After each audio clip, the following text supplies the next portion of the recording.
Hello everyone, I'm Birgit. Welcome to this learning module on advanced patient advocacy. You have had discussions with doctors, politicians, industry representatives, health insurance companies, participated in events and supported projects. You have gained experience and perhaps already felt how powerful your voice can be when you use it consciously. This module is about strategy, structure and impact. How to use your experience in a targeted way to bring about change. You will be given tools from the worlds of communication and healthcare. We will talk about responsibility, credibility, communication, storytelling and strategy.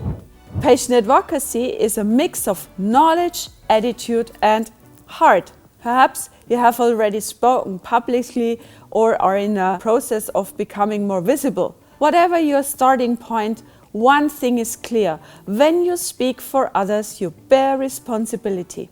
This responsibility has two sides. Towards the people you represent, they trust you to represent their perspective fair and truthfully. You are not just talking about diseases, but speaking for people who live with them.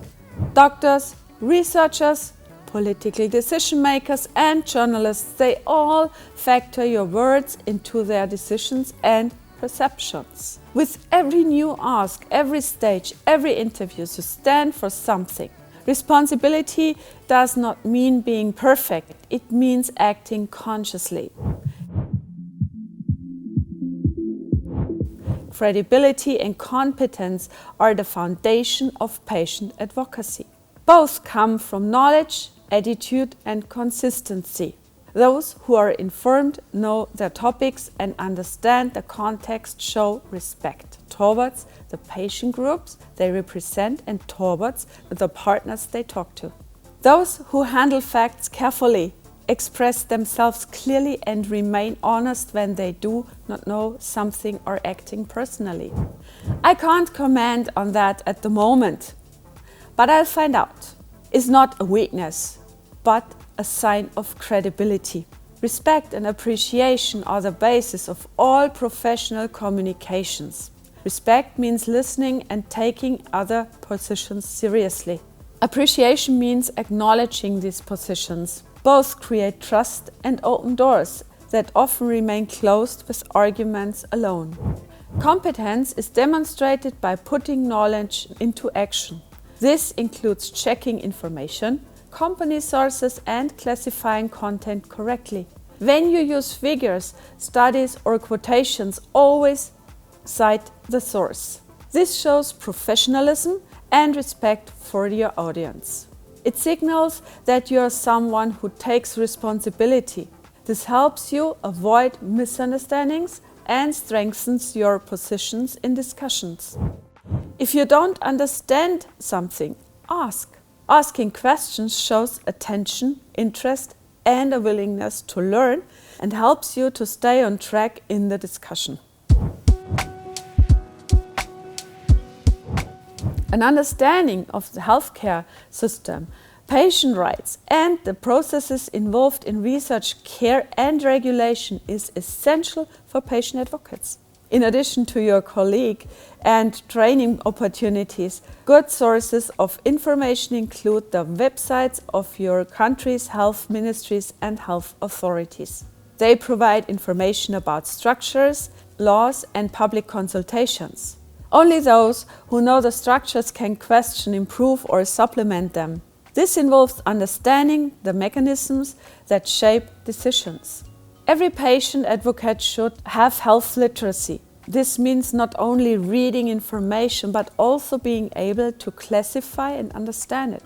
In order to then translate it into relevant content, use it as arguments and bring it into the discussions.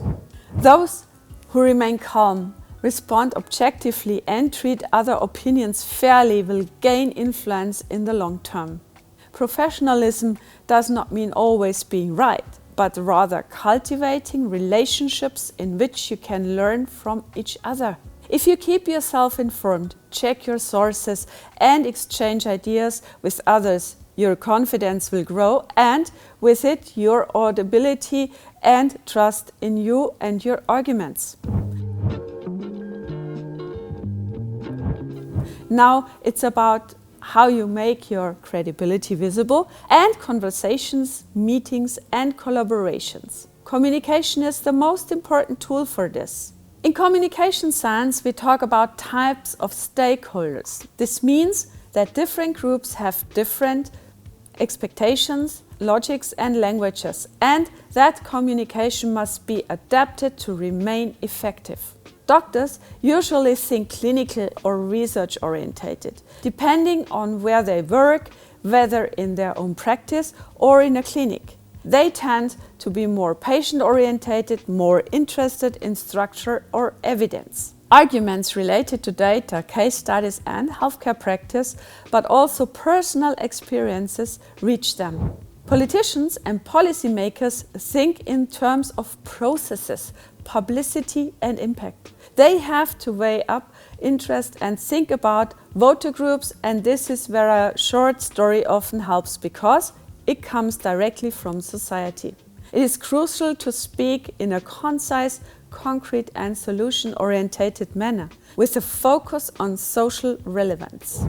Health insurance companies and insurers think in terms of structures, resources, and processes. What matters to them, what is feasible, economical, and sustainable. Clear arguments with a focus on patient benefits and efficiency are more effective here than appeals.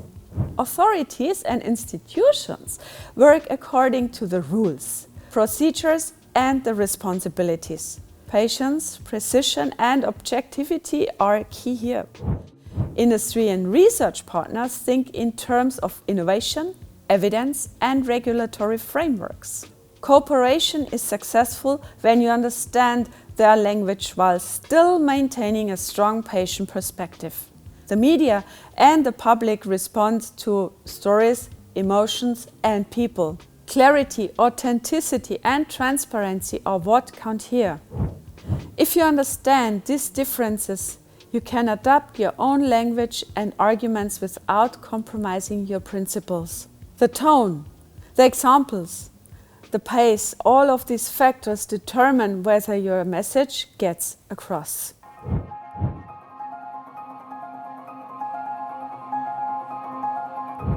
A simple model from scientific argumentation practice can help you to prepare discussions or topics. The PICO model. P, patient or population. Who is affected? Which group do you represent? I, intervention. What is happening or what do you want to change?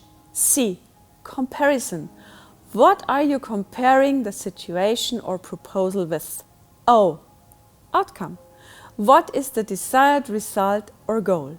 PICO helps to organize arguments and clarify messages, especially in discussion with doctors, researchers, or authorities. It brings structure, clarity, and a logical structure to your communication.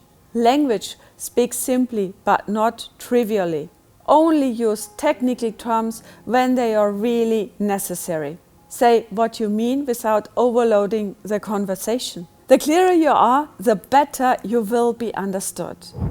Solution orientation. Critical thinking is part of the work of a patient advocate, but it is only constructive if it is accompanied by a suggestion. Saying, I see this as a problem, perhaps we could try this, makes this friendly and digestible and shows that you are actively engaged with the issue. Negative comments without a solution create defensiveness. Instead of being critical, coming up with a solution, this opens up space for dialogue. Experience-based knowledge bring in stories from the patient community. They are the best argument because they show real-life experience and link them to technical arguments. Theory meets practice. When you talk about real situations, you substantiate your points, make them comprehensible, and show what really happens in everyday life. Stories anchor arguments and create connections. Hierarchies. There are clear structures in healthcare that need to be understood. Good stories are more powerful than numbers. We often refer to this as lived experience. When I first became involved in patient advocacy at good 21 years ago, it was probably the biggest learning experience of my life. At my first advisory board meeting, I sat there, overwhelmed, hardly spoke and listened. I learned, asked questions, drew conclusions and talked to others about their experiences. To this day, it is a continuous learning process. I worked, got annoyed, and sometimes complained, and yes, I sacrificed a few bars of chocolate for this. But when I look back, I see that I made a difference and I'm far from finished. What I would like to say to everyone is simple: work together, move forward together. Don't get caught up in competition. In the end, it's about people. Those who live with illness need support and deserve a voice. And that voice is you. So how does storytelling in practice work? Here are a few tips from my experience. Choose the story, not the drama. Good stories are honest, not exaggerated.